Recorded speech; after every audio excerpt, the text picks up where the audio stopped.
Yeah, 2015 Jeep Patriot. I'm gonna do front lower control arms. What you need to do is jack it up and support it properly, and then you need to remove your front tires, okay? And those are a 19 millimeter, all right?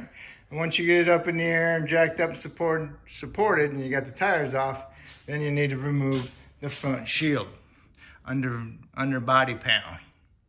It's got 6 10 millimeter head bolts and 4 fasteners, 2 in each fender well.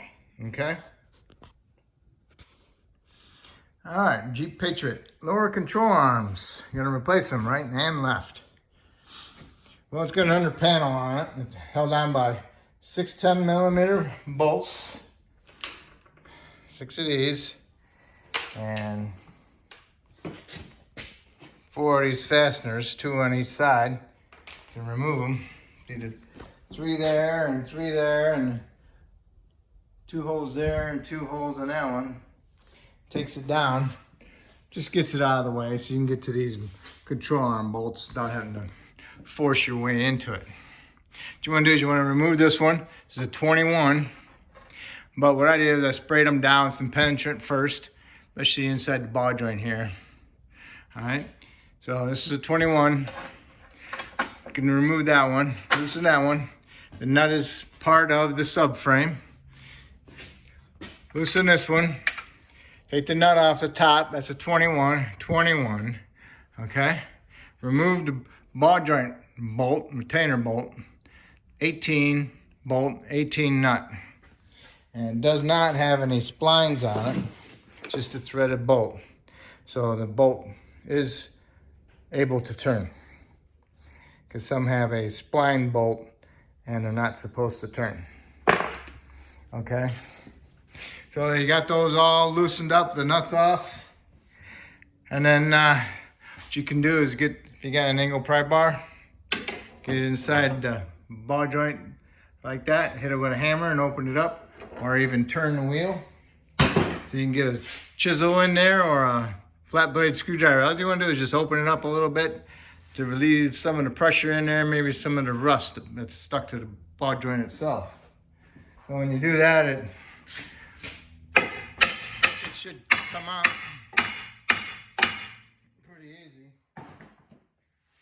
Stick the pry bar in here, go like that. Reason why you want to leave these bolts in case this comes out, it doesn't fall on your foot. So now you can pull this out and you can have control of the arm. And pry it out here and then pry it out back there, okay? Okay, what you want to do is match up the new one to the old one. And what I do is I put a little bit of anti-seize on my bolts and on my ball joint. And I'll stiff that one up in there first. Guide that one in there. And then I'll push my knuckle off the side a little bit, push up my control arm a little bit, and then I can push my bolts in there all the way through. You don't want to tighten them yet. I'll stick the control arm in there, into the back, tap it with a hammer, get it close, get my alignment bar, stick it up into the hole, and line it all the way up, okay? Then you can take your alignment tool out, guide this up in here, and tap on the back side with a hammer, and it forces it in there. And at the same time, you want to do is push your knuckle to the back a little bit and allow that ball joint to come up past the knuckle a little bit, so it allows it to get a little bit of ease of an angle to go up in there.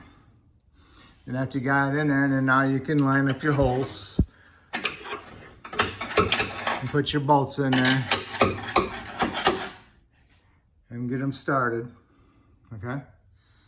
Okay, you stick this one in there and get it started, and then you can put this one back in and get it lined up and stick the bolt in there, and the bolt's gonna be angled like that a little bit. What you wanna do is stick a pry bar in here and push that control arm that way, and then we'll push that strut or control arm like that, and then I take that bolt and I go like that, and you can get it started into the top and then thread it all the way up there, and then put your nut on it.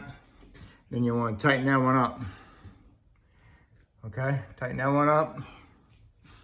And then what we need to do is put our ball joint in the knuckle, you know, pull it down, move the ball joint and line it up and allow it to go in.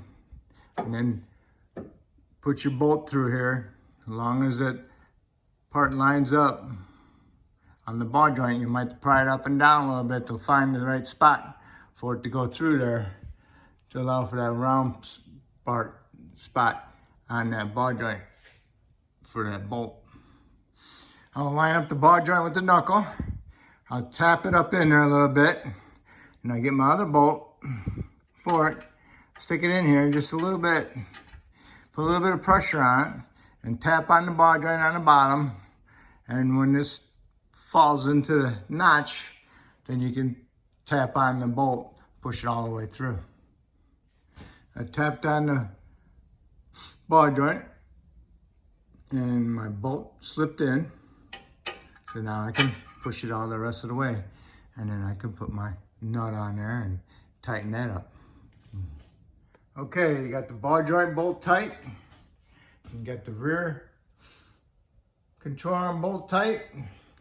Now you can tighten the front one.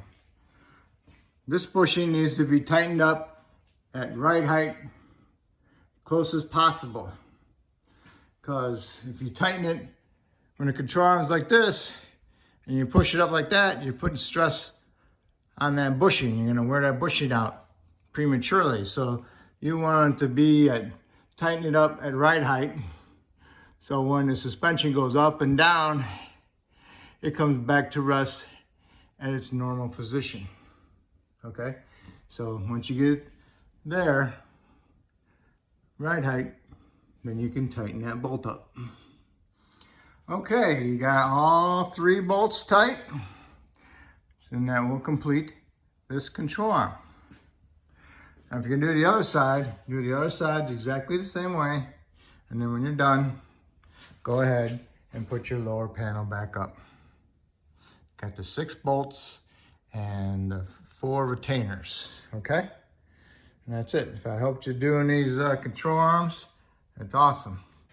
Hopefully you can help me out by subscribing, and I appreciate it. Thank you. All right, you got your control arms done. Got everything tight. Got your tires on. And then you need to do is torque them to 100 foot-pounds, and that shall complete it.